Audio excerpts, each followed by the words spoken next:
Hello and welcome everyone to a new episode of Stenden TV magazine. My name is Typhoon and I'm your host for this episode. The topics for today are Campus Life, the release of the new Star Wars movie, creative therapy at Stenden, the Promised Land Festival, as well as drones and the best singer-songwriter competition. The first item we have for you today is Campus Life. This year, 3 events will be held in the 3AO Campus Café in Leeuwarden. One of these events is Ice Covers, which is organized by third-year students. Ice Covers takes people back to the good old times when they were watching favorite cartoons and taking care of the Tamagotchis or Furbies. So let's take a look at this 90s party. Hi guys, my name is Charlotte and we are here today at 3AO at the event Campus Live. It's an event that's organized by third-year students of MEM. And we are going to interview some guests today. Let's go inside. I will let you down. I will make you hurt.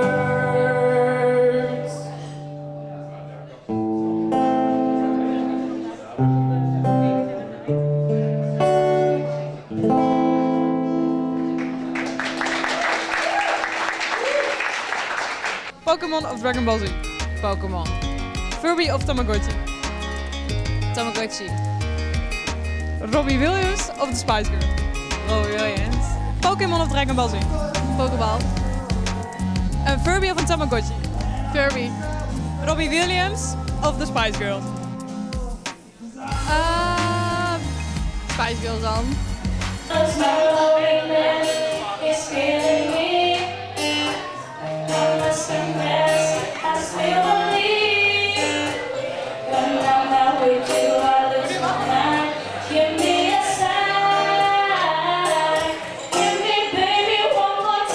Pokemon of Dragon Ball Z. Pokemon. Robbie Williams of the Spice Girls. Robbie Williams.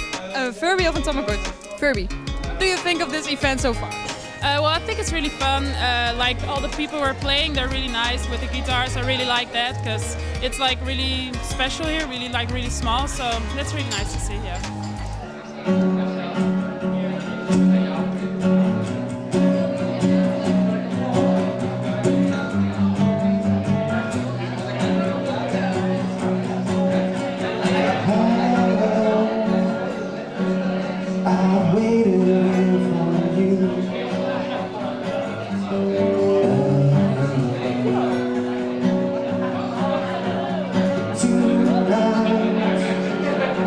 Like from the 90s? I think it's really like the TV programs they had in that time. Like when I think about that, like back in those times, they had such an awesome like for the children, the TV shows. That was like awesome. Like all the cartoons and everything. That's really like where I think of when you say that. What did you like the most? I don't know. Like I watched a lot of Cartoon Network, I think. That was just fun. It was so funny. You had like, I can't remember, you had this, I don't even know what's the name of it again in the program, but you had this program with this dog, this purple dog. He was always scared, like always afraid of things. I don't know the name anymore, but it was always so funny to watch that. And that's just where I think of that, because it's so funny that.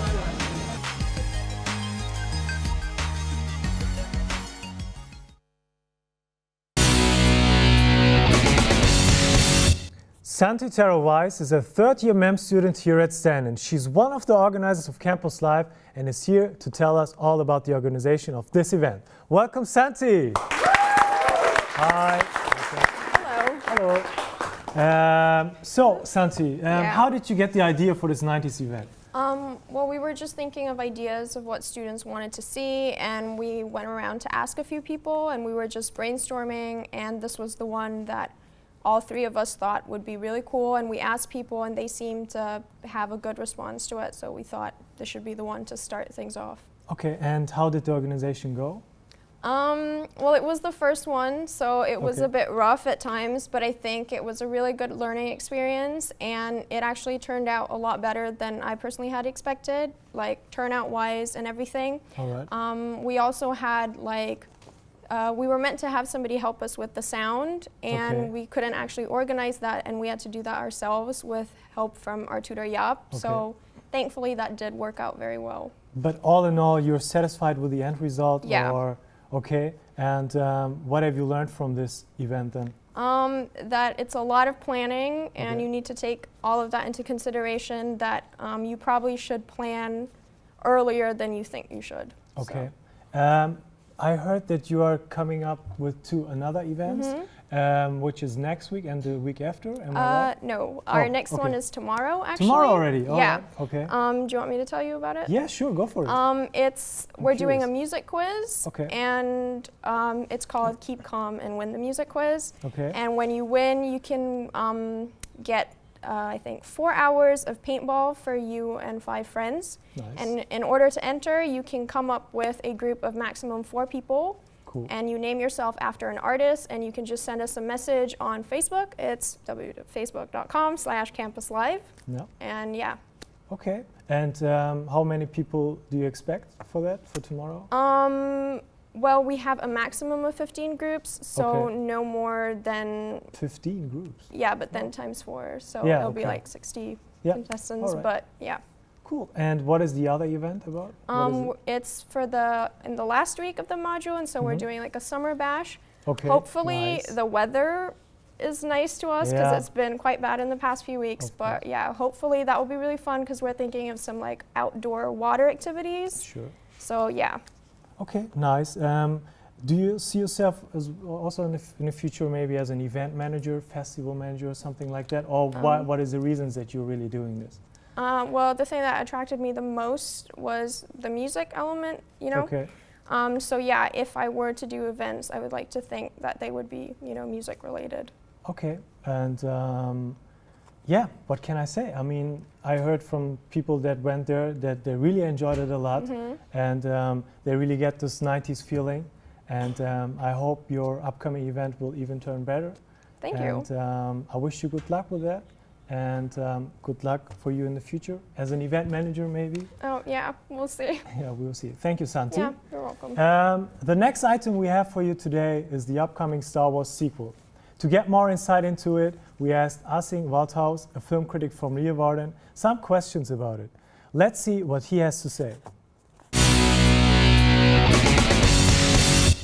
Rond 18 december dit jaar kunnen de laserzwaarden en de kostuums worden afgestoft, want dan is het namelijk tijd voor de nieuwe Star Wars film The Force Awakens. Wij zijn hier bij de Leeuwarden Krant voor een interview met Asing Waldhaus over de nieuwe Star Wars film.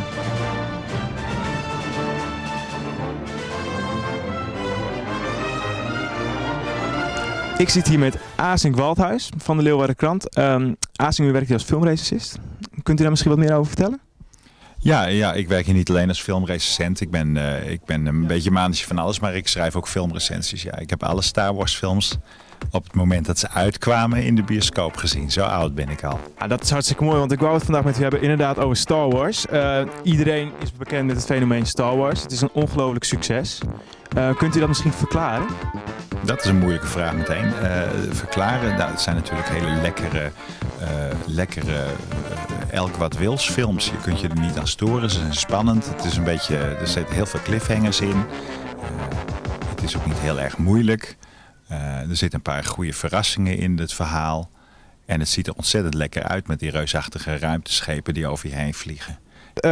Nou heeft Star Wars overgenomen door Disney, of LucasArts is overgenomen door Disney. Denkt u dat dit invloeden gaat hebben op de nieuwe film? Ja, dat weet ik eigenlijk niet, want de films hadden altijd wel wat Disney-achtigs met grappige bijfiguurtjes en zo. Die Lucas altijd wel wat. Die Lucas heeft natuurlijk ook geprobeerd een soort Disney te worden, George Lucas.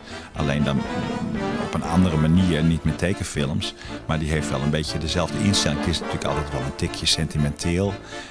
Er zitten altijd grappige bijfiguurtjes in. Vraag maar eigenlijk al bij de laatste vraag en dat is of deze film een succes gaat worden. Gaat deze film een succes worden? Ja, kant en klaar. Weet u dat zeker? Ja, kijk, ik denk dat het is denk ik heel erg moeilijk om op dit moment een Star Wars film te maken die flopt. zeg maar. Want stel je voor dat het hele slechte films er zijn. Echt zoiets als Jupiter Ascending of zo. Of eerlijk gezegd ook als die Age of Ultron, die helemaal niet zo'n goede film is. Zelfs daar gaan er dan van mensen naartoe. Dat zie je ook eigenlijk bij Age of Ultron. Die fans zijn trouw, die gaan er naartoe, die willen dat zien. Alleen als je een paar van die films maakt en ze zijn allemaal flauw, dan gaat het afkalven. Dan wil ik u bij deze hartelijk bedanken voor uw tijd en voor het interessante interview.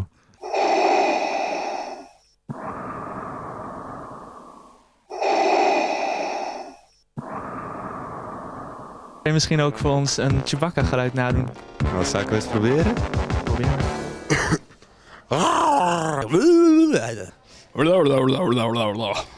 Meow.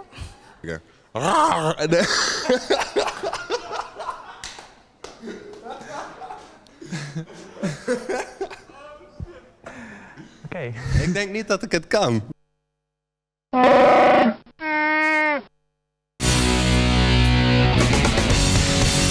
Our next guest is Jesse de Jong. He's a student here at Stenden University and also a die-hard Star Wars fanboy.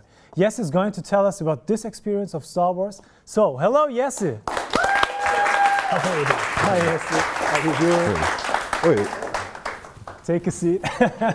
How's it going, Jesse? Well, everything is fine. How are you? Yeah, good to hear. Yeah, I'm fine too. So tell us, when did you encounter Star Wars?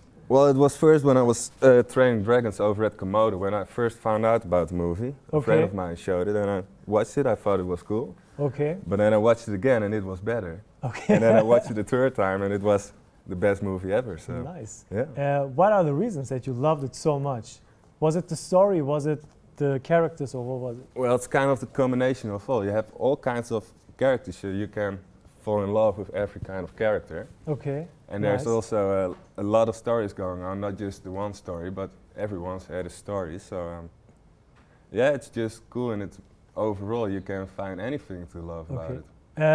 So are you also taking part into this cosplay thingies, like dressing up, going to events, and as a character, or well, is that not yeah. your type of a thing? Well, yeah, I do love that, but Okay. it's more like, I don't know, it's only like 11 o'clock in the morning, so I can't tell too much about it. You know, it's kind of explicit, all that kind of partying, but yeah, it's cool. Nice. So, who's your favorite character that interests you? Well, Han Solo, of course. Han Solo. Yeah, Okay. of course. I don't know. I mean, you are of course aware of the fact that there is a sequel coming up, the new Star Wars movie. I've heard about it. What are your expectations about that? Well, I think they will round up the first three parts, you know, like the episode 4 till 6. And yeah, after that, I guess the new characters will be introduced and we have to follow them for a while. Okay, Yeah. and what do you think about the choice of actors and the director, for example? Do you think it's fine to have Well, J.J. Abrams as the director? Yeah, for he's a that cool director. He will probably make something out of it. But of course, the old characters, I don't know if Mark Hamill still can act or. Okay, for that you know, you saw the trailer probably as we all did, and Han Solo is taking part in that. Yeah, at the So- end with Chewie. Yeah, so you're really looking forward to see your Yeah, of favorite course. character again? Yeah, that's what I hated about the last 3 movies. Okay. No Han Solo. Yeah. So, yeah. And Star Wars without a Han Solo is... Is no Star Wars at all. No. All right. You know, there are a lot of upcoming generations right now that become Star Wars fans, especially I think that after Disney bought off the Star Wars franchise.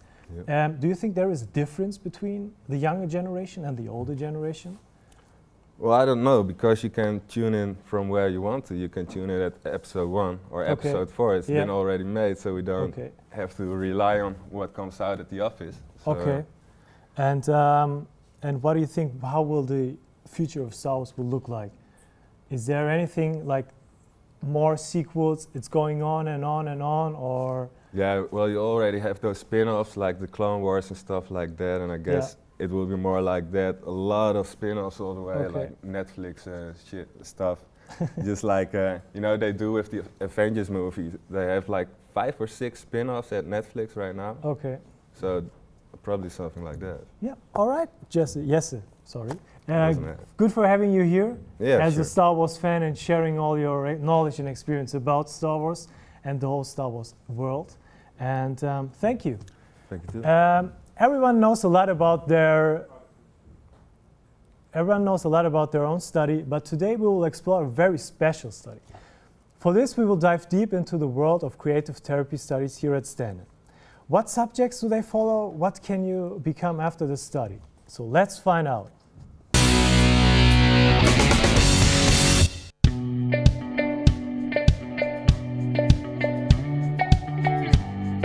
Hoi, ik sta hier bij Stenden University. We gaan een kijkje nemen bij Creative Therapy. Veel studenten weten namelijk niet wat deze studie inhoudt en ik ben eigenlijk ook wel benieuwd. Vandaag mogen we een kijkje nemen bij een aantal van de lessen. Gaan jullie mee?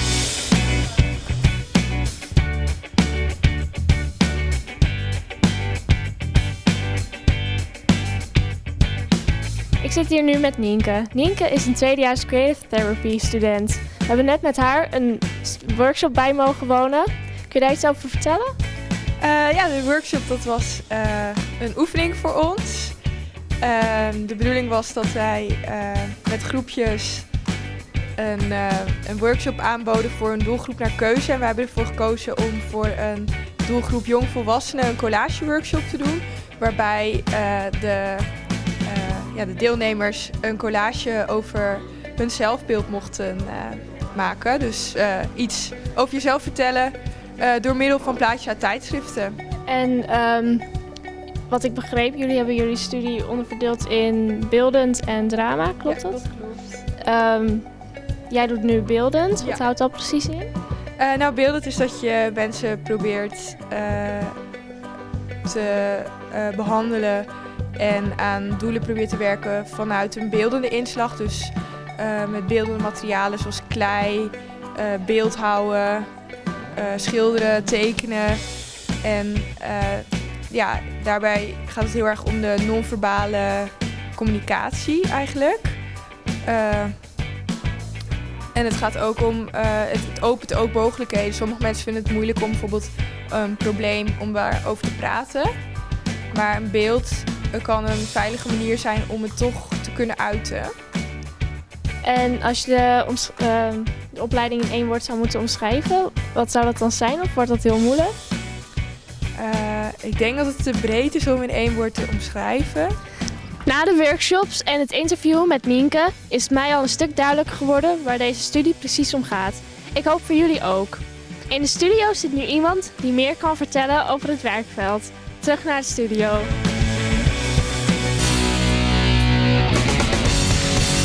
Jan Pfeiffer is a creative therapist at the healthcare facility Norderbreed. He has been working there for 8 years already and has a lot of experience with creative therapy.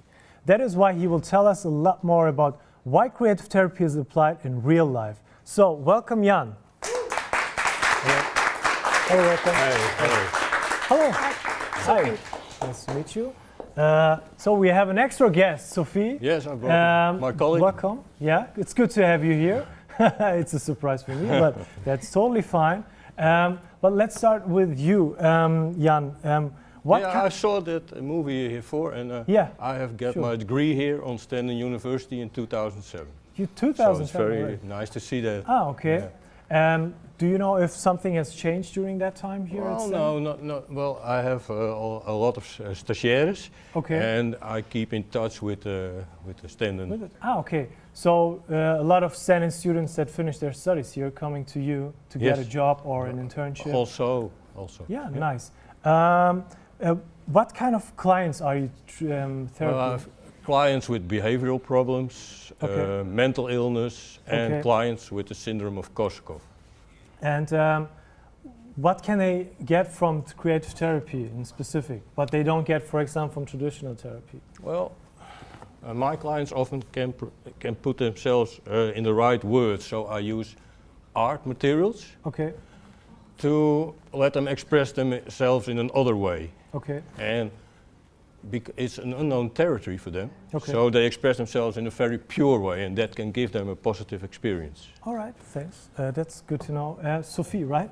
Yeah. Yeah. Maybe you can tell us something about you. Are you a student here at Stenden, or? Yes, I am. Ah, okay. I'm in my 3rd year, and I'm on internship, I think it's called. Okay, yeah. At Norderbreed. Norderbreed. Yeah, nice. With Jan. Yes. Okay, cool. And where do you see yourself in the future after you're finishing your internship? Do you have any job opportunities there, or?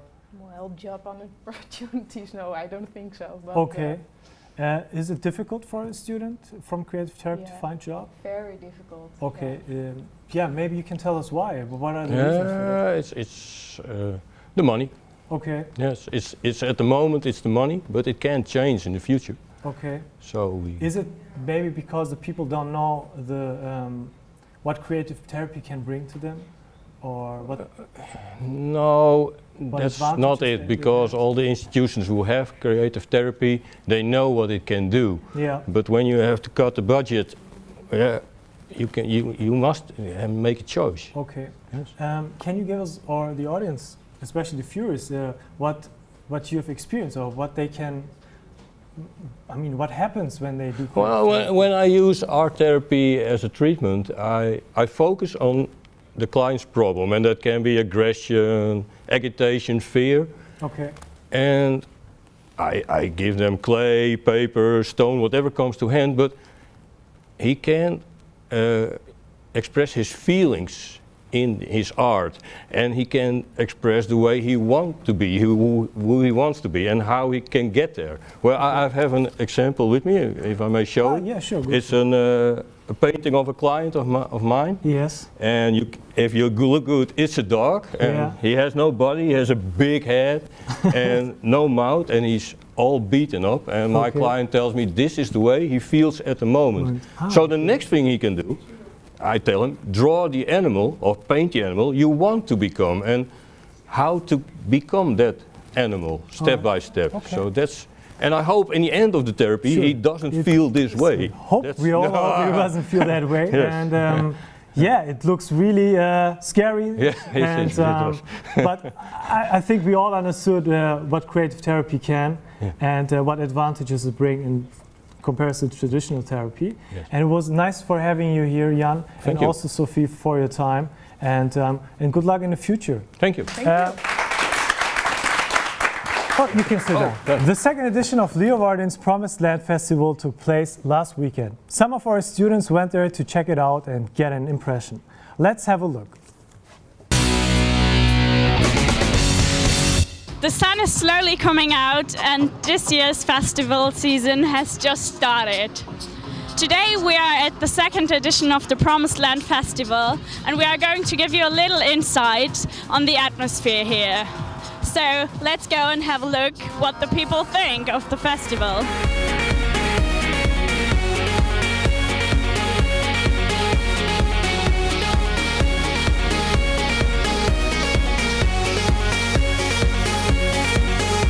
So what brings you here today? Well, it's Sunday, so I was out. I was looking for a party. So yeah, here I am. I'm with friends, and I'm on a sort of holiday. So I like to enjoy myself, and for the music and for the weather. So to be a good person and to feel good. Party, festival.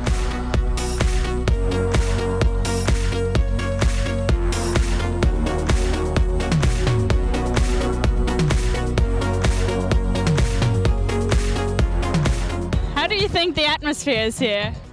I think it's brilliant, but I've only been here in this little tiny area, and the people there are very nice. I've never been to that area before, the hard cell area. It's not my thing. It's very relaxed, yes. And the atmosphere is good because you have a lot of different music. So you can find your own style where you want to go. And as you can see around here, there's the beach and there are swings and there's good weather. So I think everybody is very happy, yes.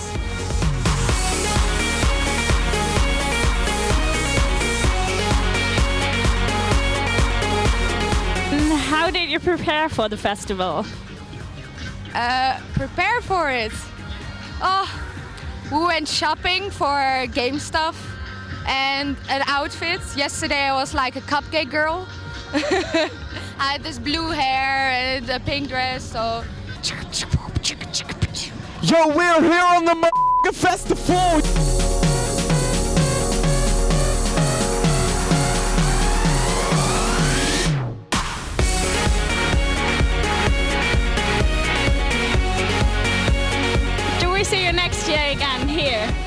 Yeah, definitely. This is awesome. This was just one of the festivals you can look forward to this year. We hope we could attune you for the upcoming ones. Now we are going to give you a different view on festivals. Therefore, back to the studio.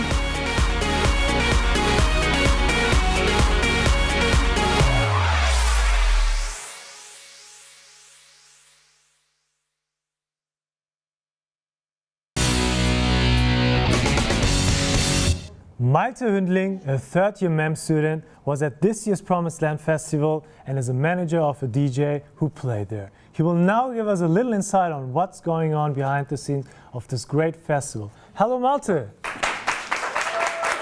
Hey, what's up, Malte? So, how did you like the festival in general? I think it was quite nice. I didn't expect it to be that big and yeah, that much of artwork, and yeah, for Leeuwarden it's a kind of big thing, I think. And you're a friend of Electric Vibes? Yeah, I'm a friend of them and also their manager. Okay. I'm also strive to become like a more professional artist manager in the future. Nice. And they played there at this festival? Yeah, exactly. They are up-and-coming hardstyle producers. Yeah. And they had a set on the hardstyle stage. And quite early still, but yeah. How did this whole thing started with the Electric Vibes? Well, they had a few gigs, I think, back in the days, and they started producing, started to learn producing. One of the guys is also studying sound design, so they really try to pursue the career in DJing, actually, and producing, of course. Okay, so you are really into this festival party scene? Yeah, exactly. I strive to pursue a career in this after my studies. Okay. And either become an artist relations manager or an event manager. Okay. I worked for Q-Dance before, so I have somehow a bit of experience already, and I'm kind of big in the scene. So are these the first artists that you are managing, or is it your first experiences that you have? Yeah, exactly. Like, it's not as big as a real artist manager would do it, I would say. I don't really get money for it, but I'm still taking care of them and trying to do my best. Okay. And they just asked me to try it out, and I was just, guys, I didn't even finish my studies yet, but sure. Well. Maybe you can tell us about the Promised Land Festival. What was the reasons that Electric Vibes played there? Were you booked? Did they ask you for it, or what are the reasons for that? Well, they're booked through another organization, actually, and they signed a contract with them as well. So they signed to the Q-Dance agency. Okay. They give a share of their profit to them, but for that they get a lot of bookings back. Okay. But yeah, besides from that, I don't know. I think they just have a good reputation, especially in this part of the Netherlands. Okay. Since they're also from a town close to Groningen. Okay. And therefore they've been booked. Okay, and I think Promised Land will also take place next year, probably, most probably. Do you know if you guys are going to be there again? Well, I've been invited to the event. Okay. But I also saw the event on Facebook already for 2016. Yeah. But honestly, I really don't know where I'm going to be in that time. Okay. Since I'm gonna do my internship in Australia, probably. Okay. And therefore, I'm probably not gonna be here. So that's gonna be hard. Okay. To go where there. do you see yourself in the future then? Like, are you going to stay there in Australia? Do you want to stay there? Do you want to be? I don't have actually a place where I would like to get settled or, to stay. I don't know about that, but I might try to move around a bit. Okay. And still try to get bigger into the scene, and quite used to this already, being backstage and having this VIP access. Yeah, sure. Not trying to sound cocky, but but well, it's good to have this network already, and that's what I've tried to build up in the past few years. All right. It's one of the reasons why I went to the Netherlands, because it's so big here. Sure. And yeah, Malte, thank you very much for being our guest and sharing your first experiences managing artists and your experiences at the Promised Land Festival. And I wish you much luck in Australia and much luck with your management process in the future. Thank you. Thanks for having me. Nowadays, people are interested in having drones for different purposes. In the following item, we will find out more about the technology of drones and how they actually work. We talked to one of the supervisors of the RAAK Smart Vision project for unmanned aerial vehicles at NHL. Let's see what he can tell us about it. Good morning and welcome to this issue of Stenden TV magazine. In the following item, we're going to tell you something more about drone technology and actually show you how that works. In order to do that, we have asked some professionals over at NHL to give us some more insight into their latest project and show us how drones could actually be used to benefit humanity. So follow me to NHL and let's see how the meeting goes.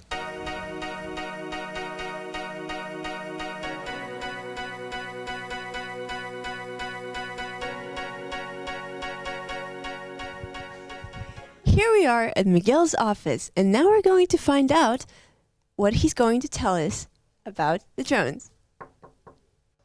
Hello everyone, we are here with the supervisor of the drone project at NHL. Miguel, could you tell us more about the project and what you're currently working on? Hello, yes, we are working on the RAC project, Smart Vision for UAVs, a UAV or an unmanned aerial vehicle. It's also known as a drone, and has many applications. We are working on 4. We are trying to inspect windmill blades. We're trying to detect potato diseases in fields to prevent crop losses, to help as well the waterschap to inspect the ditches, and also to spot fires so we can help the fire department to fight a fire in a building, for example. That's really good. What are the different types of drones? Could you do that with every drone, or do you need a special one too? Well, it depends on the application, but well, we have many types of drones. We have fixed wings, so planes basically, or multi-rotors like this one, and you can find them in different sizes, from a very tiny one to one that might be 3 times as this one. And does the legislation for these drones vary? Does it differ for the different types of drones? Well, if a company wants to use a drone, they have to go through a lot of different legislation steps. For example, they need an operations manual, they need to become pilots, they also need to get the drone approved and also to register it. And this costs a lot of time and of money, of course.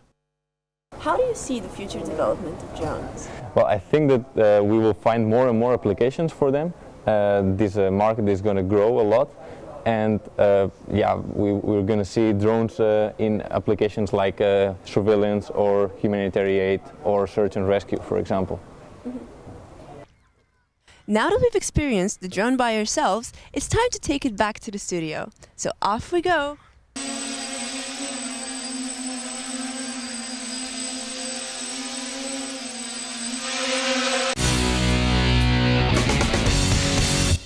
Jord Hamzen is our next guest for today. He is a professional manager of new media, and he will tell us more about the drones that Stenden has. And for what purpose they are used for. Welcome, Jord. Nice. Yeah, thanks for this experiment here, flying the drone into the studio. You're welcome. Is it difficult to fly these things, or? No, the small one is quite easy. I think everybody can fly it within 5 minutes. Okay. Indoors. Okay. What is the difference between this big one and the small one for those who have no idea about drones? The price, quality, range. The big one is relatively easy to fly. Okay. But as the price is a little bit higher than the smaller one, everybody suggests start with the small one. Okay. And when you know how that one works, then go for the big one. Is that a professional drone for professionals and this small semi-professional? Yeah, what's professional? I don't know. Is there a word for that in this area or not? It is intended for the consumer market. Okay. And how high does these things fly, the drones? The smaller one is for indoor, but you can also fly it outdoor. I think the range is around 50 meters, kind of around. Okay. And the bigger one has a range of a height, I think 120 meters. Okay. And a range of 1.7 kilometers. And do you need to have a permission to fly these things? When you're flying it as personal, as a hobby, then a lot more is allowed. The smaller one you can fly indoors, etc. Okay. The bigger one is allowed to fly outside, but you're restricted to some regulations. So these drones belong to Stenden, and am I right? And what do Stenden use these things, the drones, for? Is there a specific innovation? What can we do with them? Yeah. In NHL, they're more busy with building it and using technical applications for it. And for media, what are we going to do with drones? Yeah, what new are drones, we going to the do? That's Lily, a good question. Everybody seen it probably on Facebook. You throw it in the air and it follows you. Yeah. Kind of your selfie drone. Yeah. Journalism, what are they going to do with this? In Nepal, there are journalists that have a drone with them and they use it for coverage of earthquake areas, etc. Yeah, sure. So in journalism sense, you have like your own cameraman with you. Okay. So I think you also experimented with it yourself a lot. And I mean, what kind of experiences do you have with them for media things that you experience on your own? Like, for example, I did this for making a short movie, or was there any other, a music video, or I don't know? Using a drone in a music video with no sound, that's fine, because you already notice how much sound the small one creates. So the bigger one is kind of a lawnmower. Yeah. If you put it in the air. Yeah. If it's quite near to you, you just can't hear anything anymore except of the thing making a lot of noise. All right. But if you put it on 60 meters high, then you can't, it's like Big Brother is watching you. Sure. So you say experiment with the small ones and then go for the bigger ones. Yeah. All right. Thank you very much, Jord, for being our guest and sharing your knowledge about drones and what they can be used for in the media industry. Thanks. Okay. On the 18th May of 2015, Anna Rune became the winner of the popular television show The Beste Singer-Songwriter van Nederland. Our reporter asked some students from Stenden and the Art Multimedia School in Groningen if they are familiar with this TV format and what they think of the music genre. So let's see and find out. Ik sta hier vandaag voor Stenden Hogeschool in Leeuwarden. Want vandaag gaan wij onderzoeken hoe bekend de Stenden-studenten zijn met het televisieprogramma De Beste Singer-Songwriter van Nederland. Dit doen wij omdat wij geïnteresseerd zijn in de muziekgenre singer-songwriter. Maar heeft deze genre wel een toekomst? Kom, we gaan een kijkje nemen. Ken jij het programma De Beste Singer-Songwriter van Nederland? Ja, natuurlijk. Oh, super. En ben je dan ook een singer-songwriter toevallig? Nou, ik kan wel een beetje spelen. Nou, ik ken het wel, maar ik kijk het eigenlijk nooit. Ik heb het niet echt gevolgd, maar ik heb wel een favoriet. De jongen uit Zwolle. Volgens mij heet hij Aito. En die heb ik al. Ik heb een paar nummers van hem gehoord op Facebook en dat vond ik wel mooi. Ik vond Michael Prins leuk. Ja, ik vind het een zeer leuk programma. This actor is so cool. We have Koen as a manager. Maaike Oudboter. Die luister ik nog wel. Volgens mij heb ik daar een singer-songwriter gevonden. Ik heb het wel eens gezien, ja. Maar ik ben op dit moment heel erg druk. Ik ben wel music manager. Ja, ik heb er wel eens van gehoord. En heb je het ook echt gevolgd? Nee. Is een van jullie dan wel geïnteresseerd in de muziekgenre singer-songwriter? Ja, ik hou er wel van. Ik luister ook heel veel alternatieve muziek en zo. Maar het komt gewoon puur omdat ik niet zoveel tv kijk. Dat ken ik. En heb je het ook echt gevolgd? Dit seizoen niet, maar het vorige seizoen wel. Oké, en luister je ook wel eens in je vrije tijd naar singer-songwriter muziek? Ja, ik heb vaak op Spotify wel een playlist aanstaan met dat soort muziek, ja. Zoals jullie hebben gezien zijn erg veel studenten van Stenden geïnteresseerd in de muziekgenre singer-songwriter. Ook kijken erg veel studenten naar het televisieprogramma De Beste Singer-Songwriter van Nederland op tv. Ik sta nu voor de school waar Kira Dekker, onze gast, in de studio op school heeft gezeten. Dit is de Kunst Multimedia School in Groningen. We gaan het hier aan een paar echte kenners vragen. Hoe denken zij over de toekomst van de muziekgenre singer-songwriter? En zijn er ook een paar singer-songwriters die ons even willen spreken? Ik weet wat het is, omdat ik weet niet hoe lang geleden, maar Nielson daar via bekend is geworden. Het gevoel dat singer-songwriters een soort kans maken om door te breken in de toekomst? Ja, heel erg zelfs. We hebben een paar jaar geleden gezegd, we pakken het singer-songwriter bij ons ook echt een hoofdvak. Dus daar ga je ook in afstuderen. Juist omdat daar wat ons betreft een grote markt ligt. Hè. Het is, je ziet sowieso de Ed Sheerans, et cetera. Je ziet heel veel songwriters op dit moment die doorbreken. Proberen, hoe cliché het ook klinkt, is je eigen muziek maken. Dus muziek maken waarbij we onszelf goed voelen. En dat zou het succes moeten geven als je gewoon er heel veel aan werkt. Ik ben nooit zo'n voorstander van dat soort programma's waarin mensen in één keer van nul naamsbekendheid, vaak nog weinig ervaring, in één keer voor het grote publiek worden gegooid. Waarbij er altijd 1 of 2, natuurlijk hebben we Douwe Bob en zo, maar waarbij er dan maar 1 of 2 echt doorbreken. Maar ondertussen zijn er ook duizenden die wel een soort van, in mijn ogen, een soort hype wordt gecreëerd voor ze, of denken ze dat er voor ze gecreëerd gaat worden, en dat is dan niet zo. Oké, en aangezien jouw studie, heb je ook echt iets van ambities om samen door te breken of iets in die richting? Beroemd worden niet, maar ik zou het wel leuk vinden om natuurlijk mijn geld te kunnen verdienen met mijn eigen muziek. Na een aantal interviews op Hogeschool Stenden in Leeuwarden en op de Kunstmultimedia School in Groningen kunnen we concluderen dat de muziekgenre singer-songwriter zeker wel een toekomst heeft. Kira Dekker heeft eerder meegedaan met het programma De Beste Singer-Songwriter van Nederland. Zij gaat vanuit de studio wat vertellen over haar ervaringen voor het meedoen aan het programma en erna. Terug naar de studio. We are happy to welcome Kira Dekker in our studio today. Kira participated in season 2 of The Best Singer-Songwriter from Netherlands and made the live shows with her audition song Sailor Man. Welcome, Kira! Hey, welcome. It's good to have you. Thank you. Nice. You look good.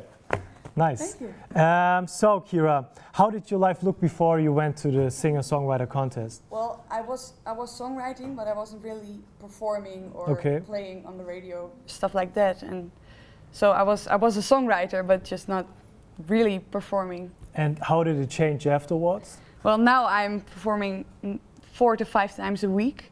Wow. And playing a lot of radio gigs, and people started recognizing me on the streets. That's cool. So that changed a lot.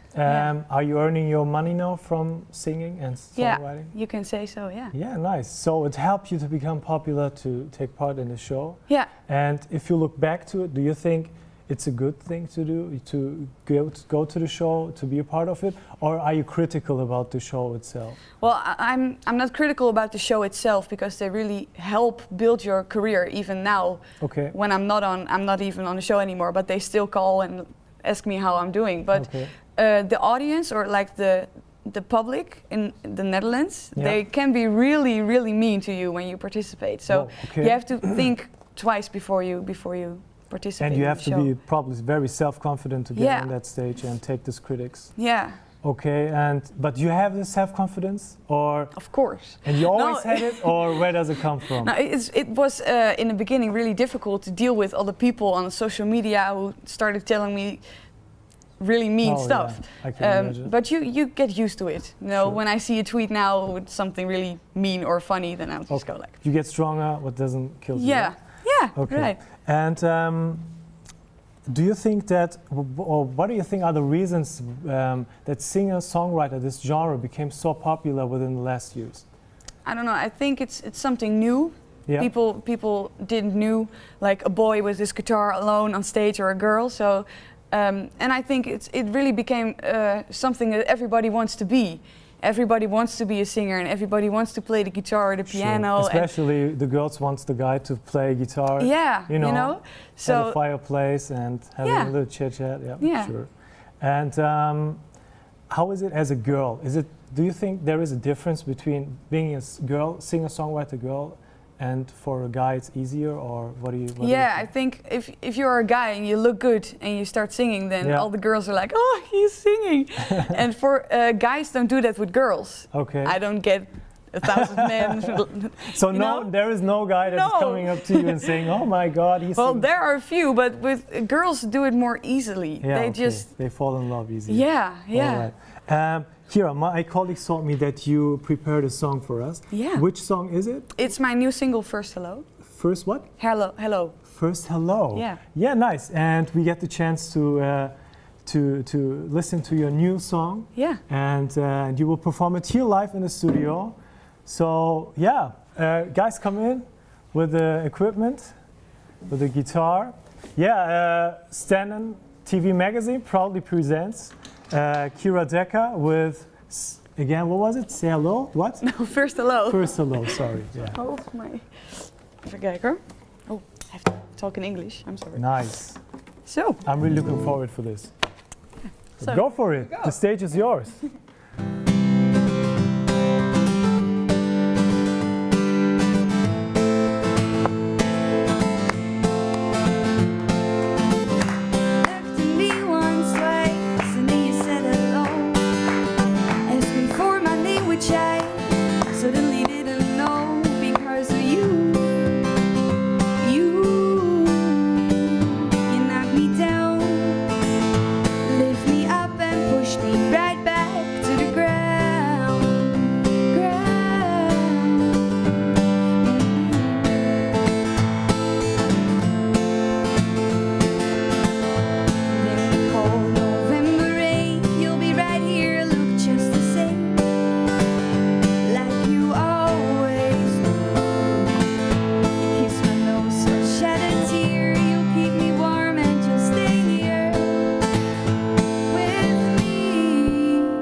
Thank you very much, Kira. Awesome. So this has been another episode of Stenden TV Magazine. We hope to see you all again in just 2 weeks' time. Until then, hang in there as the school year is nearly over. So see you soon. Bye.